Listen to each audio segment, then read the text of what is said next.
So The Twilight Zone is one of my favorite shows. I used to watch it every single morning before school when I was in elementary school, and then I kind of saw them all and I just stopped watching it because I had seen them all.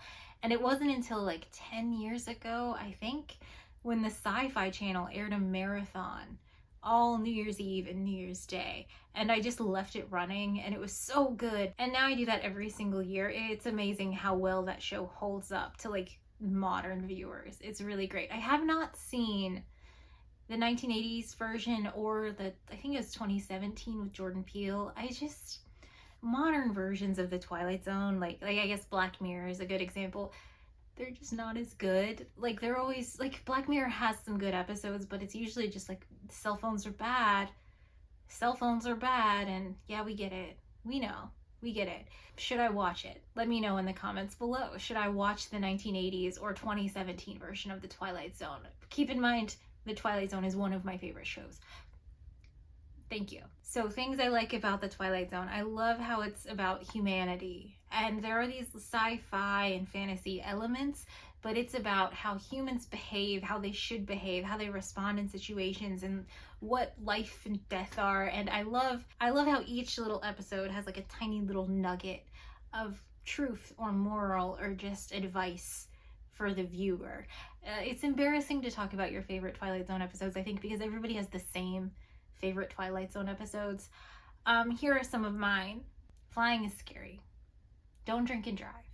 You can't solve loneliness with a robot. Maybe you can solve your loneliness with a robot. And then there's just like some really beautiful episode. My favorite is the Robert Redford death episode. There's nothing there in the dark that isn't there in the light. It's beautiful. It's so good. I also really I think it's underappreciated how these stories are short. The 4 of the 5 seasons were 24-minute episodes, and they had one season where they were like 45 minutes long. 24 minutes is not a lot of time to pack so much story and so much idea and humanity all into one little package. I know people like prestige TV, but I don't want to watch 10 one-hour movies where every single one ends in a cliffhanger, and then the studio cancels it after season 1, so you never get a resolution because it's prestige and it's expensive and everything costs $300 million. So if everyone's not watching it, it's just not going to get made. So no show is ever worth watching unless you know that it's already finished.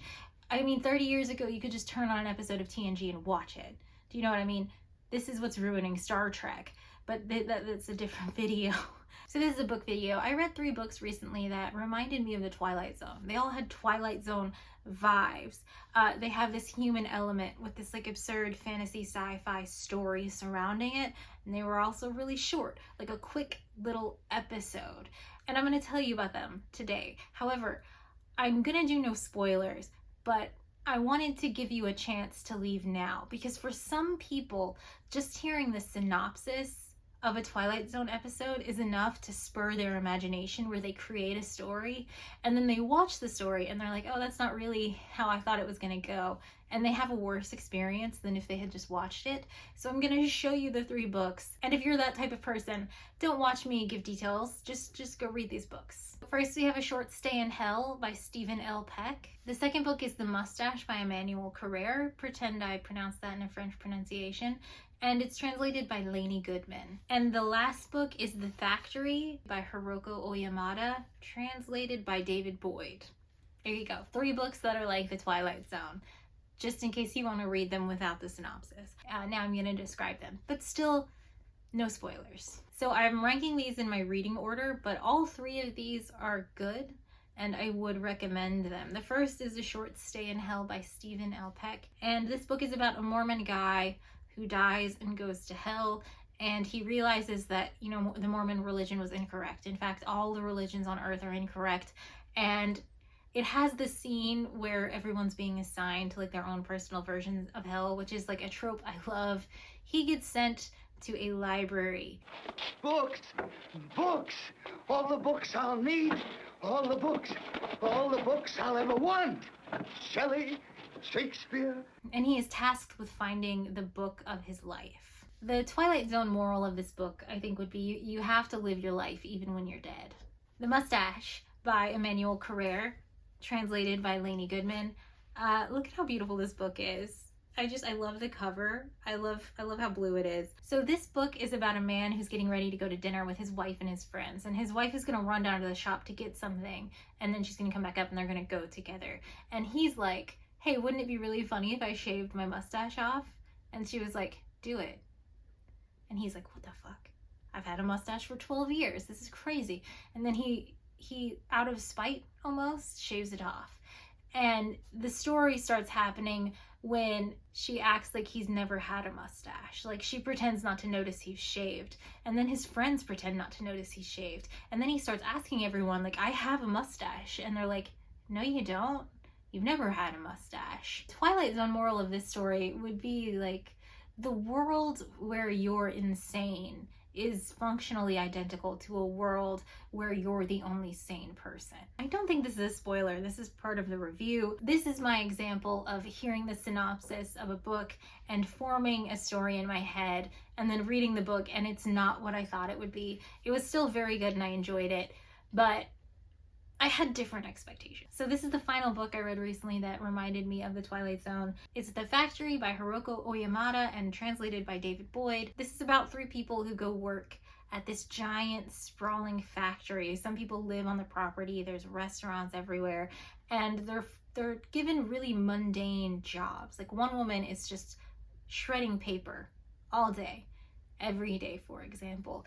And it gave me really like surreal vibes. This book was often very funny, but I've been thinking about it nonstop and how it relates to like my work and my life, and it was really good. This was my favorite of the bunch. And also, look at this cover. Oh my gosh, this woman has written 2 other books. I'm gonna definitely look for those, but this is beautiful. I love this cover. The Twilight Zone moral for this book is a direct quote from the book. Life has nothing to do with work, and work has no real bearing on life.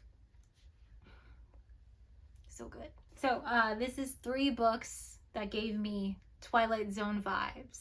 So I just happened to pick this up like 3 months ago at the thrift store, and I read the back. I love stories about hell and like different versions of personalized hell, so this was like right up my alley. But these 2, I didn't really know what these were about. I'm doing this kind of read around the world thing, so this was Japan and this was France. I don't know if I'm gonna make a video about reading around the world, but I've just been trying to like broaden my horizons a little bit, and it just so happened that in my giant stack of books from different countries, I picked the 2 that just felt like siblings. Like, the 3 of these books, they're not about the same topic. They're not about hell, but they're like siblings. They're Twilight Zone books.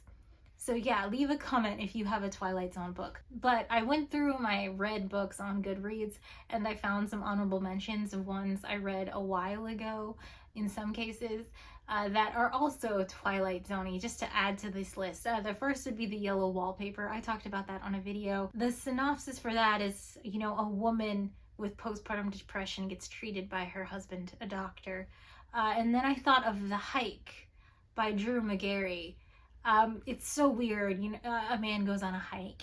And then finally, Redshirts by John Scalzi. I think that feels like a Twilight Zone episode. It's kind of about like the Redshirts on the original Star Trek series who would always get killed when they go on away missions, but it's also self-aware. I don't want to spoil it. Redshirts is pretty good. It's like not even the middle of July, but I put on my spooky season sweater. I feel like the Twilight Zone feels spooky. Maybe. I don't know.